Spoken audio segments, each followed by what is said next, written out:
How's it going today, everybody? We are already taking a small break from the G-Fest videos to bring you this epically new hype figure review today. This is on the MonsterArts Hedorah 50th anniversary special set. I am super happy with this figure and this set of figures. I can't wait to show you guys what makes this set so special, and hopefully for you guys waiting for the US release are hyped, because this is epic. If you haven't already, please leave a like, comment down below what you liked about the figure in the review, subscribe if you're new, and if you're a returning subscriber or viewer, thank you very much for continuing to look at my content. Whew. Sorry about that. But let's not take any time. Let's just dive right in and look at this. So we're going to look at the small form first. We're going to go through each one at a time just to save on time, make it a little less confusing. The detail on the tadpole form is pretty nice. Yes, there's a gap. We'll talk about that here in a second.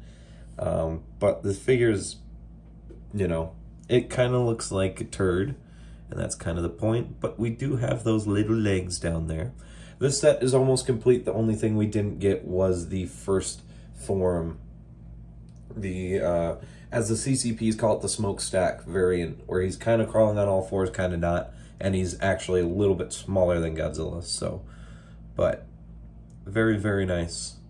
The eyes on mine aren't too bad. Yes, one's looking down, one's looking up, but you know, this is kind of supposed to be a Pellucid monster, and he's supposed to give you the chills, so this kind of works. Now, you might be wondering, kind of addict, why is there a gap in the figure?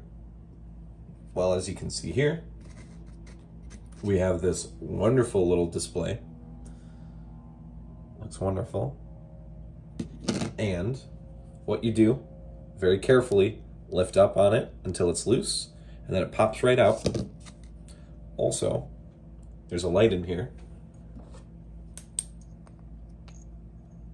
It's not that this will work with the lights on, but you can kind of see there it does light up a bit.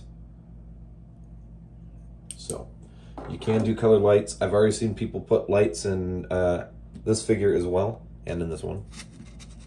So take that, peg it in, and there you have the first pretty much still of Hedorah we get in the movie when he pops out of the water. This looks very nice. I'm glad this was added in here. Very nice. Very nice. Look at the detail on that. Crisp. This is very good. So, the tadpole is super small. I don't think we need a size comparison in it, because it technically doesn't fit in scale, because this is supposed to be human sized, but it's still a nice accessory. Here is also the stand that you can put them in if you want them jumping out of the water. Now, the flying form, the actual piece of the set that blew me away. Let's take him off the stand. I remember I did my live unboxing on Collect All Monsters, so if you want to see that, you got to go to Collect All Monsters. When I picked this up, there's a lot of weight on this. This is almost heavier than Hedorah himself. Almost. This is a solid piece of probably vinyl plastic, but look at all that detail. This is my first flying Hedorah, and quite honestly, I don't know if I need another one. Unless Bandai Movie Monster Series wants to do one, I think this is the only one I need. This is epic. Just look at all that crisp detail. It's crisp, it's painted wonderfully. This looks very accurate. I'm glad to say that the eyes on mine are just about perfect. This one is pointing just a little bit down and out. But once again, I think that fits with the aesthetic of what Hedorah is, and it's not natural. You know, it's not natural, it's pollution. Kind of works. Also, it adds a little bit more flair to photos if you're just having one side being viewed and not necessarily the other. The bottom side here, just look at all that. Now, I just want to ask you guys, these are kind of a little loose, but don't these look a little suspicious? Why does it look like these can be removed? I've been telling people, I said on the live stream that I did, I already think that they are planning for a final battle version of Hedorah, and we are going to get possibly a second flying form with a damaged eye. We're definitely getting him with a damaged eye with maybe eye beams, and then I think we're going to get flying form accessories that make it to where you can plug in the ones that are grabbing him, and by that point we'll have a 71 Godzilla, so he can pick up 71 Godzilla. So just an idea, but it makes more sense if we were to get a second flying form, because the flying form also had a damage die at one point. So, but nothing fits under there for now. It's completely see-through. Let's, we're only going to do one size comparison with this. Here's the Bandai Movie Monster Series 68. That's how tall he is. He's longer than the Godzilla. Or, he's longer than Godzilla's height. But when it comes to actual size, this is awesome, dude. So big. So, if we were to do the iconic picking him up scene, that looks about right to me. Maybe Godzilla's a little too big, but that looks just about right. So, when we get an in-scale Movie Monster Series 62, you guys will know. We'll know. He'll be in scale. It's all right that these are a little bit smaller. Bandai or MonsterArts is at least keeping it within continuity. So we're gonna set him there. The stand just plugs in under him. There's one side that's clearly made for this. It's got a lip, and you can see it. And then he just holds it, and it holds really well. It's pretty stable. See, shakes. He shakes, but nothing too bad. All right, now the main figure. Oh boy. I love the aesthetic of this Hedorah. This is a Hedorah figure I've been wanting for forever. I want Bandai to do it, and we got it with the Movie Monster Series, and now we have this one. The paint on this figure is incredible. They painted the tail, they painted the back really nice, they painted the head, the arms. We got the weird pollution-y look under the hands, just the legs. This figure is incredible. I'm gonna just say it right now. Is he completely accurate? Technically, he should be darker, but as I said, I think we're gonna get a final battle version of this, and it's gonna be the darker color scheme, maybe with some glittery type of pollution-y look to it. It's gonna be great. All right, guys, it's gonna be great. I don't mind buying 2 Hedorahs, because now this would be like my 5th Hedorah, 6th Hedorah, so I personally love this figure. Let's look at comparisons really quick before we get onto the into the articulation. Here's Godzilla. So as I said, the Showa stuff for the MonsterArts have been a bit small, so it doesn't quite fit in with your Bandai's.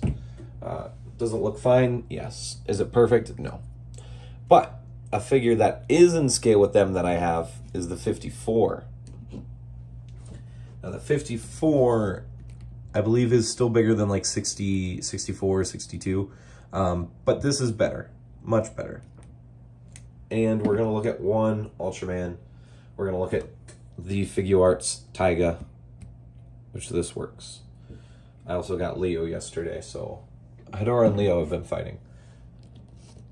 But I think that looks good.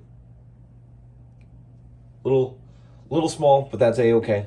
The Godzilla that'll come out for this Hedorah will be in scale with him, so I'm down for that. So the articulation on this guy, last off for this figure review, is very interesting. The head, as you guys can see, with the arm down. So the head is on a ball joint, and then it's got these flaps. These flaps allow the head to move very far forward or to stay very straight. Now it does turn a little bit. You kind of have to lift these, and even still, it doesn't get a lot of turn to the side, but you do get it. You can get them looking to the side. There's a cut at the waist, but it doesn't really do much, all right? The arms got a ton of range, although limited. So they lift up about that much, which is really nice. The arms are long, so that really helps with the articulation. And then they can drop, sorry, I'm trying to be careful. They can drop all the way down. Very nice. Now the legs. The legs are interesting. So you've got these 2 pieces, which mine popped off. So as you can see, there's a ball joint in there, ball joint connector. Now this one's probably gonna be hard to get on here. There we go. Okay, doesn't want to peg on. It's like a skirt piece, all right?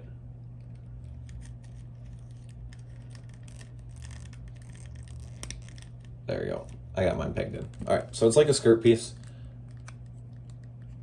So you kind of articulate it and it comes out of the way. Well, okay. So mine's just loose. That's all right.